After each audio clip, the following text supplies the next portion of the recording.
Jessica, you need to focus on the kids. You can't handle medical school and 3 babies, Mark said, his voice dripping with contempt as he threw clothes into his suitcase. I stood in our bedroom doorway, exhausted from another sleepless night with our 6-month-old twins and their 2-year-old sister Emily, who was fighting another respiratory infection. I can do both, I whispered, though my voice shook. I just need your help. The twins are finally sleeping through the night, and Emily's medications are working better. Emily will never be better, he snapped, whirling to face me. She'll always be sick, the twins will always need attention, and you'll always be stretched too thin. I didn't sign up for this. I flinched at his words but stood my ground. She's getting stronger. The new treatment. I'm done, he cut me off, zipping his suitcase with finality. Karen appreciates me. She doesn't have 3 kids dragging her down. She actually has time for me. Karen, his secretary. Of course. The kids need you, I pleaded, hating the desperation in my voice. Emily asks for you every night. He laughed, a cruel sound I'd never heard from him before. Emily can barely breathe without help. The twins won't even remember me. And you? He looked me up and down, taking in my unwashed hair, the baby spit up on my shirt, the dark circles under my eyes. You're not worth the trouble. He pushed past me, his suitcase bumping against the doorframe. I followed him down the stairs, my mind racing. How would I pay the mortgage, Emily's medical bills, the twins' daycare? What about child support? I called after him. He paused at the front door, turning with a smirk. Good luck proving paternity. I'm leaving the country with Karen. You'll never find me. The door slammed behind him, and I stood there in shocked silence until Emma's cry pierced the air, followed quickly by her twin brother Ethan's wails. Upstairs, I could hear Emily's wheezing cough. My babies needed me. I could break down later. That night, after getting all 3 children to sleep, I sat at the kitchen table with my medical school acceptance letter in front of me. I'd been so proud when it arrived, dreaming of becoming a pediatric pulmonologist inspired by Emily's struggles. Mark had seemed supportive then, before the twins arrived unexpectedly. My phone buzzed with a text from my best friend Anna. I heard what happened. I'm coming over tomorrow. We'll figure this out. I looked at the family photo on the wall. Taken just 2 months ago, we looked happy, normal. Now I was alone with 3 babies and a dream that seemed impossible. But as I listened to the quiet breathing of my children through the baby monitor, something shifted inside me. Mark was wrong. Emily was fighting and getting stronger every day. The twins were thriving despite their early arrival.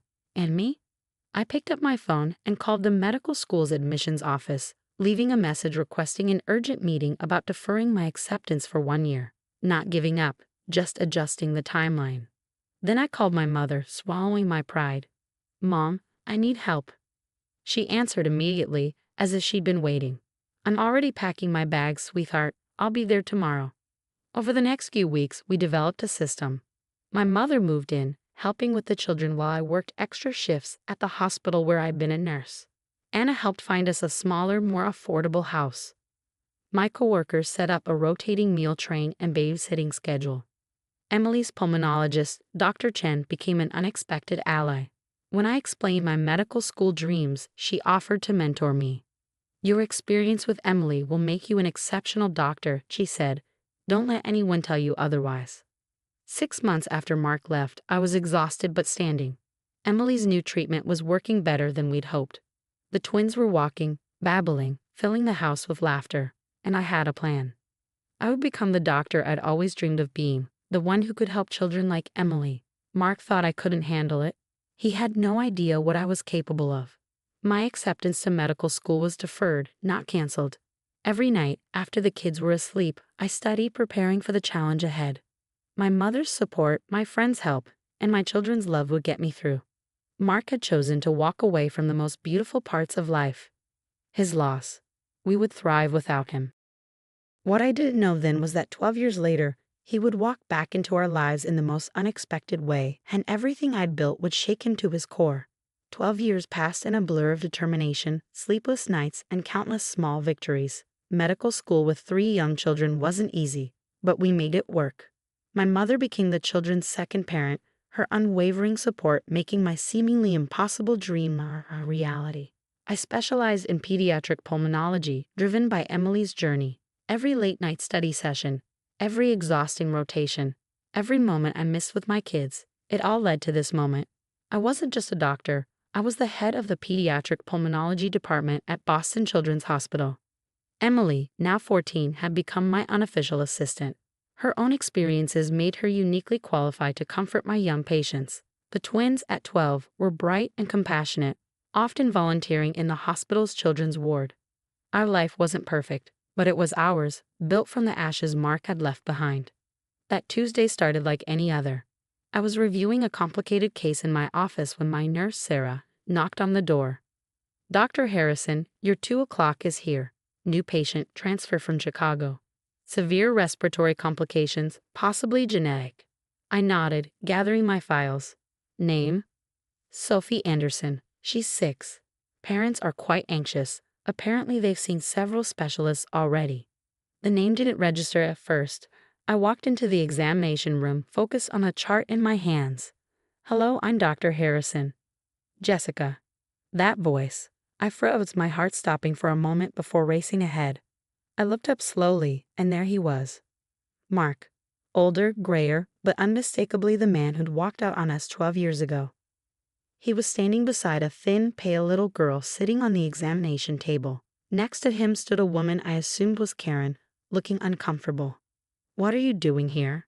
he stammered, his face draining of color. I straightened my spine, gripping my clipboard tighter. "I'm the doctor you've been referred to. Dr. Jessica Harrison, head of pediatric pulmonology." His mouth opened and closed wordlessly. The woman, Karen, looked between us, confusion evident on her face. "Mark? Do you know her?" Before he could answer, I turned my attention to the little girl. She had the same labored breathing I'd recognized in Emily all those years ago. "Hi, Sophie, I'm Dr. Harrison. Can you tell me about your breathing troubles?" Sophie launched into her story, describing symptoms I knew all too well. I listened intently, performing my examination while professionally ignoring Mark's stunned presence. The little girl was smart, articulate, and clearly frightened of the unknown thing affecting her lungs. "Dr. Harrison?" Sophie asked timidly. "Can you fix me like you fixed your daughter?" I glanced up sharply. "How did you know about my daughter?" She pointed to my office wall, visible through the open door. There hung a magazine cover featuring Emily and me. "Mother Doctor's Revolutionary Treatment Gives Hope to Children with Rare Lung Disease." Mark stepped forward, finding his voice. "Your daughter, you mean, Emily?" "Yes," I replied coolly. "Emily's case inspired the treatment protocol I developed. She's 14 now, captain of her swim team." I turned back to Sophie, my voice softening. "And yes, sweetheart, I believe I can help you too." Karen grabbed Mark's arm. "Wait, Emily, your sick daughter? The one you said—" She stopped, horror dawning on her face. I continued my examination, maintaining my professional demeanor while Mark's world visibly crumbled around him. The irony wasn't lost on me. The man who claimed Emily would never get better was now desperately hoping I could save his new daughter. "Sophie has the same genetic condition Emily had," I explained, addressing Karen rather than Mark. "We've developed a revolutionary treatment program here. The success rate is very promising. You're the specialist they referred us to." Mark's voice was barely a whisper. The one they said was our last hope. I met his eyes for the first time. "Yes, funny how life works out, isn't it?" I turned back to Sophie with a warm smile. "Let's talk about your treatment plan. Sarah will schedule you for some tests, and then we'll get started." As I outlined the treatment protocol, I could feel Mark's eyes on me, seeing not the overwhelmed young mother he'd abandoned, but the accomplished doctor I'd become, the woman who'd raised 3 children while pursuing her dreams, the expert who could save his daughter's life. When I finished explaining everything, Sophie looked significantly more hopeful. Karen was taking detailed notes, asking intelligent questions. Mark just stood there, shell-shocked. "Dr. Harrison?" Sarah appeared at the door. "Your children are here. Emily's appointment is in 10 minutes. "Thank you, Sarah." "Sophie, we'll see you tomorrow for those tests. Try not to worry, you're in good hands." As if on cue, Emily appeared in the doorway, now tall and healthy, with the twins right behind her. They'd grown into amazing teenagers, their resilience and compassion a constant source of pride. "Mom, ready for my checkup?" Emily paused, taking in the scene before her. Her eyes narrowed slightly at Mark, recognition flickering across her face from old photographs. I smiled at my daughter, watching Mark's face as he saw what he'd walked away from. Yes, sweetheart. I'm ready. The following weeks were a delicate balance of professionalism and unspoken tension. Sophie's treatment became my priority, while Mark struggled to process the reality of our situation. Emily, displaying maturity beyond her years, insisted on being part of Sophie's care team. She's my sister, Mom, she said quietly one evening. Even if he doesn't deserve it, she does. The twins, Ethan and Emma, took Sophie under their wing when she visited the hospital's children's ward. They never mentioned their connection to her, simply treating her with the same kindness they showed all patients. One afternoon, while reviewing Sophie's improving test results, Karen appeared in my office doorway. Can we talk? She asked, her composure cracking slightly. About everything. I gestured to the chair across from my desk. She sat, twisting her wedding ring nervously. He told me Emily died, she blurted out. Years ago. He said that's why he left. He couldn't handle the grief. She looked up, tears in her eyes. I never knew. I wouldn't have. You wouldn't have what? I asked calmly. Wouldn't have helped him abandon his children? Or just wouldn't have helped him lie about it? She flinched. I was young and stupid. He was this successful businessman, telling me stories about his tragic past. By the time I realized the truth, I was pregnant with Sophie. She wiped her eyes. When she started showing symptoms, he fell apart. Now I understand why. I handed her a tissue. Sophie's responding well to treatment. She'll have a normal life, Karen. Emily is proof of that. Your children are amazing, she said softly. The way they've been with Sophie. They're kind and strong, just like their mother. Before I could respond, Mark appeared in the doorway. Seeing us together, he paled. The twins are showing Sophie the garden, he said awkwardly. Emily's explaining her treatment journey to her. I nodded, keeping my expression neutral. Sophie's lucky to have them. They understand what she's going through. Jessica, he started, then stopped. Dr. Harrison. I was wrong. About everything. Yes, you were, I agreed simply. But that's not what matters now. Sophie's health is what matters. Karen stood abruptly. I should check on Sophie. She hurried out, leaving Mark and me alone. He looked around my office, taking in the awards, the research papers, the family photos showing 12 years of milestones he'd missed. They're incredible, he said, gesturing to a recent photo of the children. I see them with Sophie and I, his voice cracked. I threw away everything. You did, I confirmed. But they're strong, happy, and healthy, no thanks to you. Emily's achievements, the twins' compassion, your success. He shook his head. You did it all without me. Better than I ever thought possible. That's where you were wrong, Mark. I was always capable. You just couldn't see it. A commotion in the hallway drew our attention. Sophie was running toward my office, her face glowing with excitement, Emily and the twins following behind. Dr. Harrison. Look, she took a deep breath, deeper than she'd been able to before treatment. Emily showed me how to use the breathing techniques, and I did it. I smiled, genuine joy filling me at her progress. That's wonderful, Sophie. Emily's an excellent teacher. Can I come back tomorrow? Emma and Ethan promised to show me their volunteer project, and Emily said she'd tell me more about when she started swimming. Mark watched this exchange, the weight of his choices visible in his expression. His daughter saved by the family he'd abandoned. His children showing more maturity and forgiveness than he ever possessed. Later that evening, as I was preparing to leave, Emily knocked on my office door.